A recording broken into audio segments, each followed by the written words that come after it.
Okay, good afternoon. We'll have 3 sections today, and we'll start off with Cobbo.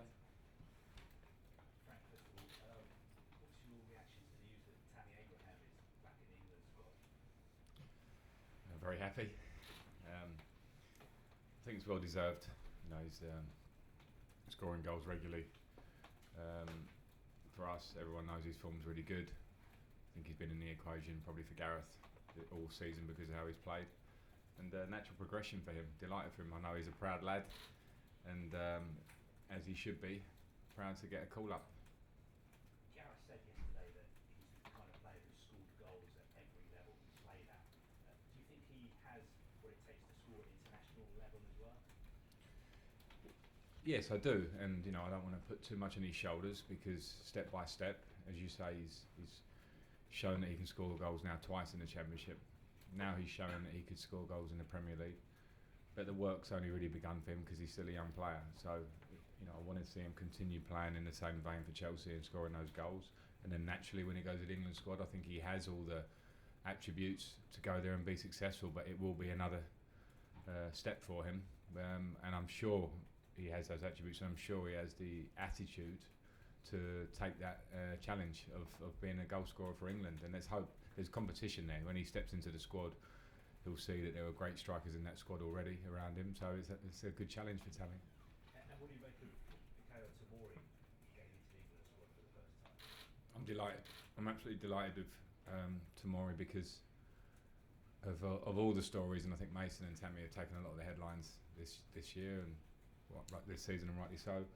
But Tomori, from seeing him at Derby last year, turn up at Derby quite quiet, loads of great talent in him, but slightly raw in a way. He'd had a loan at Hull, which went so before, and then to see him play the full season last year, when I relied on him hugely, and then to come here, and I think some people would have easily doubted his whether he could step up to the Premier League yet because he's young.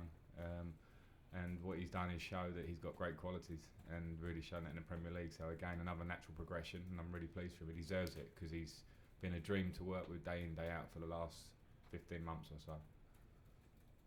We know that Gareth likes to put a lot of faith in young players, and there does seem to be a position next to Harry Maguire in the England team that is up for grabs. Do you think Tomori potentially could be the long-term solution? Could he play for England at the Euros next summer, for instance, next to Harry Maguire? Well, firstly, that's up to Gareth, and secondly, that's up to Fikayo himself to perform at a level, keep going up the gears, which he's done pretty quickly, and as I just explained, and put himself in the equation. And now he's in the squad. That's clear that he's knocking on the door. Getting now into the team is the next challenge. Then it will be staying in the team. And as I say, I won't sit here and go, yes, he will do that, because it's all up to him now, and he's made that great step of getting in there.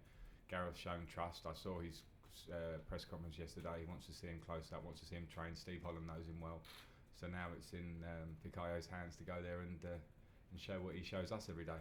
And have you had a chance to speak to them today to talk about the call-up, how they're feeling?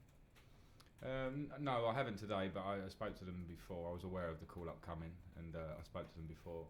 And they've got big smiles on their face today, which is great, the three of them, plus Ross. Ross has been there obviously a while.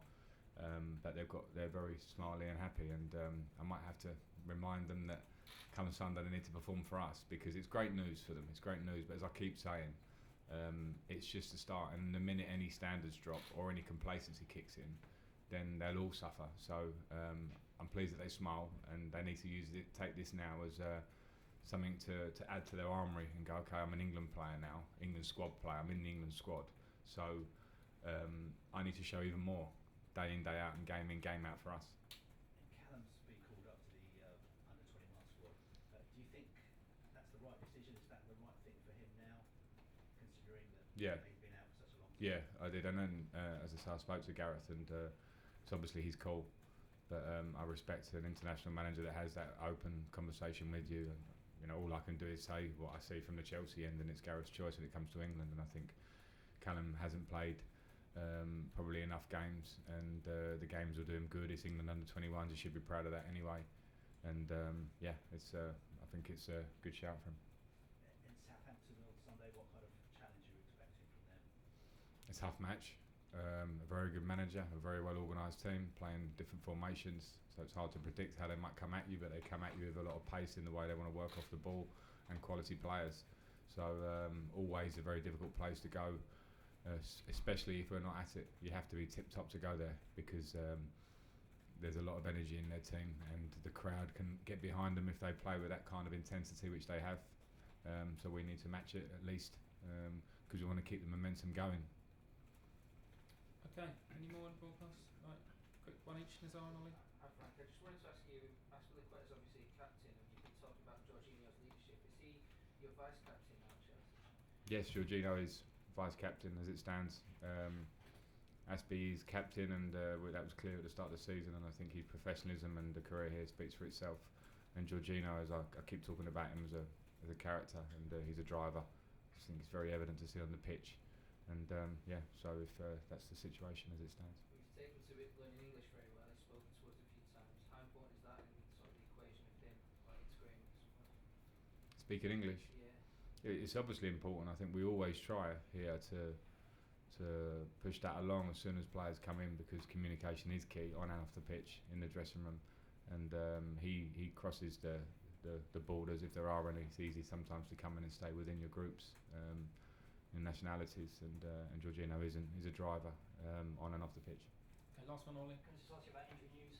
Any big news for the weekend? And is N'Golo Kante, is he ready to play 2 games in a row at the moment? Because it's something he's obviously not been able to do. Yeah, that's something we'll have to watch over the next 24, 48 hours to make sure he's still on a sort of a semi-recovery, as they all are, from the trip to Lille and the game, and the fact that he hasn't played much, obviously, is what you're getting at. But in terms of the injury, he's fine. So there's no fallout from the game. It's just making sure that he's fit and ready, and that's obviously a call for myself. Okay, cameras off, please. Daily newspapers.